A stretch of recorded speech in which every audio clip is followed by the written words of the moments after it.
हंगामा मचा हुआ है बीजेपी में डॉक्टर मनीषा बांगर को लेकर। डरी हुई है बीजेपी। नितिन गडकरी को सदमा सा लगा हुआ है और अमित शाह ना जाने क्या सोच रहे हैं। अब क्या होगा नागपुर में बीजेपी का?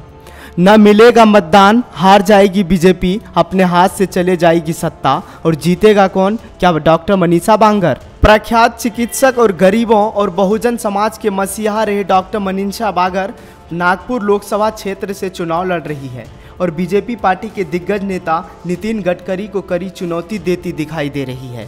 वहीं नागपुर जहां राष्ट्रीय संघ सेवक संघ यानी आरएसएस का मुख्यालय है, हालांकि यह पहला मौका नहीं है जब बहुजन समाज ने ब्राह्मणवादी विचारों के पोषक आरएसएस को चुनौती दी है। आपको याद होगा डॉक्टर अंबेडकर ने नागपुर में ही लाखों लोगों के साथ बौद्ध धर्म स्वीकार किया था। एक बार फिर ब्राह्मणवादियों को चुनौती दी जा रही है। आपको बता दें कि डॉक्टर बांगर केंद्रीय मंत्री और बीजेपी के पूर्व राष्ट्रीय अध्यक्ष नितिन गडकरी के खिलाफ लड़ेगी।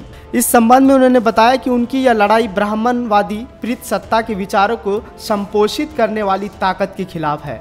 आरएसएस का इतिहास ही ऐसा रहा है। वो संविधान के बदले मनुस्मृति के सहारे देश चलाना चाहते हैं, लेकिन अब इस देश के बहुजन जाग चुके हैं। इसका प्रमाण पिछले वर्ष 2 अप्रैल को मिल चुका है, जब SC/ST एक्ट को कमज़ोर करने के खिलाफ पूरे देश के वंचित समाज के लोगों ने अपनी एकजुटता दिखाई थी और केंद्र सरकार को घुटने पर ला दिया था। वहीं नितिन गडकरी भारत सरकार में सड़क परिवहन, जहाजरानी, जल संसाधन, नदी विकास और गंगा संरक्षण मंत्री। कभी आपने सुना वो बहुजनों के दरवाजे पर पहुंचकर दुख दर्द सुनने गए हैं? लेकिन डॉक्टर मनीषा बांगर रात के अंधेरे में, दिन के उजाले में, पूस के सर्दी में, माघ बलमास में, रात बरसात में बहुजन के दुख दर्द सुनते रहे हैं। वो चाहती है कि डॉक्टर अंबेडकर के बनाए संविधान के आधार पर आरक्षण के प्रावधान हो, लेकिन उन्हें ईमानदारी से लागू नहीं किया जा रहा। इसी प्रकार ओबीसी को 27% आरक्षण दिया जाना है। एक तरफ तो 54% आबादी को यह आधा अधूरा अधिकार 40 वर्षों के बाद दिया गया और वो भी पूरी तरीके से लागू नहीं किया जा रहा। डॉक्टर बांगर के मुताबिक उनकी लड़ाई इन्हीं मुद्दों पर आधारित है। उन्हें विश्वास है कि नागपुर की जनता बहुसंख्यकों के साथ अन्याय के खिलाफ इस लड़ाई में उनका साथ देगी।